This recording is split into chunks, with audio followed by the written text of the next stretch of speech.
प्रयागराज हिंसा से जुड़ी है बड़ी खबर। अटाला मस्जिद का पेशे इमाम अली अहमद गिरफ्तार हो गया है। प्रयागराज हिंसा मामले में बड़ी गिरफ्तारी हुई है, लगातार गिरफ्तारियां हो रही हैं और अटाला मस्जिद का पेशे इमाम अली अहमद गिरफ्तार कर लिया गया है। ये बड़ी जानकारी आपको दे दें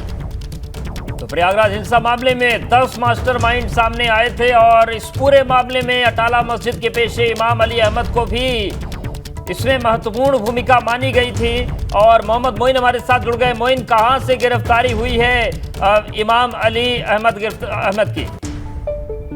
देखिए, आपको बता दें कि प्रयागराज में शुक्रवार को जुमे की नमाज के बाद जो हिंसा हुई थी उसमें एक बड़ा अपडेट है, एक बड़ी गिरफ्तारी हुई है। अटाला क्षेत्र जहां पर सबसे ज्यादा हिंसा हुई थी, जहां पर लोगों की भीड़ जुटाई गई थी, जहां पर प्रदर्शन किया गया था और जहां पर पुलिस पर फायरिंग की गई थी, बमबाजी की गई थी और कई घंटे तक पथराव करते हुए हालात को बेकाबू कर दिया गया था। तो उस पूरे मामले में जो अटाला बड़ी मस्जिद है वहां पर जो पेशे इमाम अली अहमद था उसकी भूमिका संदिग्ध मानी गई थी और जो 10 सबसे बड़े मास्टरमाइंड थे, साजिशकर्ता थे, उनमें भी अली अहमद का नाम था। सबसे पहले एबीपी गंगा ने ही अली अहमद के नाम का खुलासा किया था कि ये मास्टरमाइंड है, ये साजिश करता है, जो 10 बड़े साजिश करता है और अली अहमद के खिलाफ नेम्ड एफआईआर भी हुई थी। तो पुलिस सूत्रों के मुताबिक आज वो कहीं भागने की कोशिश कर रहा था, लेकिन उससे पहले ही पुलिस ने जो है उसे गिरफ्तार कर लिया है। तो आज एक और जो गिरफ्तारी हुई है उसके बाद प्रयागराज में हिंसा के मामले में अब तक 92 लोगों की गिरफ्तारी हो चुकी है। तो एक बड़ी गिरफ्तारी है। एक तरफ जब यहाँ पर जहाँ हम मौजूद हैं प्रयागराज में हिंसा के मास्टरमाइंड जावेद अहमद और जावेद पंप के घर पर योगी सरकार का बुलडोजर चल रहा था, तो उसी तरह वहीं दूसरी तरफ जो अटाला मस्जिद का पेशे इमाम है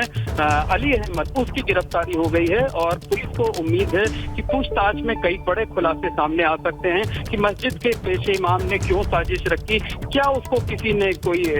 कॉन्ट्रैक्ट दिया था, किसी के कहने पर उसने ये काम किया कि लोगों को उकसाया, लोगों को बहकाया, भड़काया, प्रदर्शन करने के लिए तैयार किया, भीड़ इकट्ठा किया और उसके बाद उस भीड़ को उकसा करके उससे हिंसा कराई गई। तो खुलकर सामने नहीं आया था, लेकिन पर्दे के पीछे से जो साजिश रचने वाले 10 महत्वपूर्ण लोग थे उनमें से एक अली अहमद था जो मस्जिद का पेशे इमाम था। तो पुलिस इस गिरफ्तारी को बड़ी कामयाबी मान रही है और पुलिस सूत्रों का ये भी कहना है कि जब उससे पूछताछ की जाएगी तो कई चौंकाने वाले खुलासे वो सामने आ सकते हैं। मोइन, क्या ये समझे इस गिरफ्तारी के बाद जो 10 मास्टरमाइंड हैं उनकी गिरफ्तारी भी जल्द होने की संभावना है और बहुत मुमकिन है कि बहुत बड़े खुलासे इस गिरफ्तारी के पूछताछ के बाद होंगे, पूछताछ इससे की जाएगी और काफी कुछ सामने आ सकता है? देखिए, निश्चित तौर पर कहा जा सकता है कि तकरीबन 48 घंटे पहले सरकारी महकमे ने जब प्रयागराज के हालात को काबू में किया था, उसके बाद से लगातार एक्शन का दौर शुरू हुआ था और उसी एक्शन के दौर में जो है पहले वो जो मास्टरमाइंड था जावेद अहमद मोहम्मद और जावेद पंप, उसके आशियाने को आज मलबे के ढेर में तब्दील किया गया और जो अली अहमद की गिरफ्तारी हुई है वो एक बड़ी महत्वपूर्ण गिरफ्तारी है और पुलिस को इस बात की पूरी उम्मीद है कि अली अहमद से जब पूछताछ की जाएगी तो कई महत्वपूर्ण तथ्य सामने आ सकते हैं, कई चौंकाने वाले खुलासे हो सकते हैं। क्योंकि एक मस्जिद का पेश इमाम अगर लोगों को भड़का रहा है, लोगों को बरगला रहा है, भीड़ इकट्ठा कर रहा है, प्रदर्शन के लिए उकसा रहा है, हिंसा के लिए उकसा रहा है, तो उसके पीछे कुछ और लोग भी हो सकते हैं। इस तरीके के कयास लगाए जा रहे हैं, इस तरीके की उम्मीद लगाई जा रही है। तो पुलिस इसे एक बड़ी कामयाबी मान रही है और पुलिस का कहना है कि पूछताछ की जाएगी, पूछताछ पूरी होने के बाद ही उसे कोर्ट में पेश किया जाएगा और कोर्ट अगर मंजूरी देती है तो उसे जेल भेजा जाएगा। बिल्कुल मोइन, क्या ये वही इमाम अली अहमद है जिसकी तरफ एडीजी जोन ने इशारा, जिन कुछ लोगों की तरफ इशारा किया था कि जो जिम्मेदार लोग थे जिनसे हमने उम्मीद की थी उन लोगों ने वादा खिलाफी की, उन लोगों ने धोखा किया, क्या उन्हीं धोखेबाजों में इमाम अली अहमद का नाम है जिन्होंने आश्वासन तो दिया था कि किसी हरकत को रोकेंगे, जानकारी भी देंगे, लेकिन ये मौन रहे, सब कुछ होता रहा?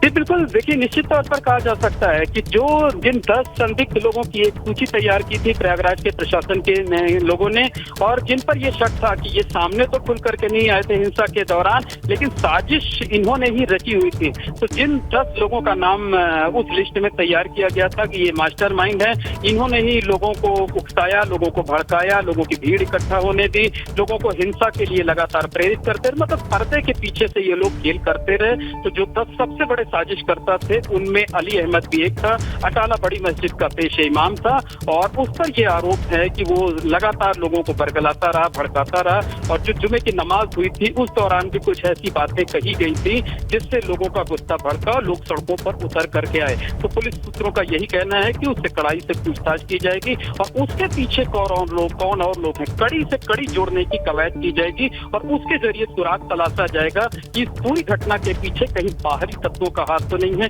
किसी संगठन का हाथ तो नहीं है। तो ये जो 10 बड़े सूत्रधार होंगे, ये इनकी जब सबकी गिरफ्तारी हो जाएगी तो शायद जो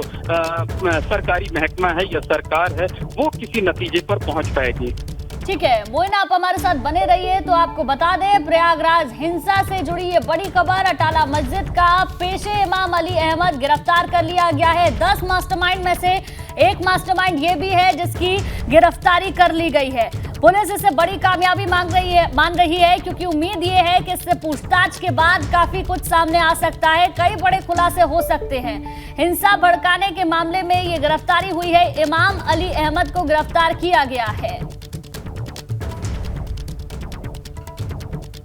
एबीपी गंगा ने सबसे पहले 10 वांछितों की लिस्ट दिखाई थी और हिंसा फैलाने वालों की लिस्ट में जावेद अली का भी नाम था।